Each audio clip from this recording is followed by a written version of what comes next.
Okay, so pakita ko naman yung mamaya presyo ng sidecar na dumating dito kung bago tumahin yan kasi na vlog ko na rin yung mga nakalang sidecar. Pakita ko lang yung presyo mga yan. Kaya please don't subscribe to my YouTube channel, DBTV. Kaya lang sa button para sa video niya upload ko. Mamaya samahan niyo ko mamaya, tara na. Ngayon yan, yung ano mga yan, yung presyo nito is 28,000 mga yan. 28,000. Ayan ngayon yan. Tapos ito naman yan 24,000. Ayan. Ito ngayon is 26,000. Ito ngayon kasi steel top to. Steel top na 24 kasi hindi siya ano lang siya ano lang siya, trapal lang, trapal. Ito ngayon is solid yan. Presyo ng 2,000, 26,000. Ito ngayon is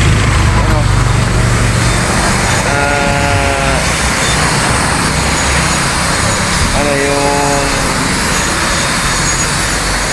magkano boss? 24. Kasi ito 31. Ito mo yan sa 24,000. Parehas doon pala sa kabila 24. Ito is 31,000 mga yan. Ano yan? 31,000. Ayan. Doon boss, di ba 19.5 yung 19.5? Oo, 19.5. Sige boss, sige boss. Ayan si Boss Ruel. Yan yung may-ari dito. Yun, 19.5. Na-vlog ko na yung kalaan yun. 19.5 yun. Ito mga bago to 31, 24, 26 kasi naka ano siya, hindi siya trapal. Tapos yun, 28. Ito, maganda ito, 28,000. Maganda. Ang pinagkaiba niya dun sa 31,000, ito. Pinagkaiba niya dun, ano, sa likod pala.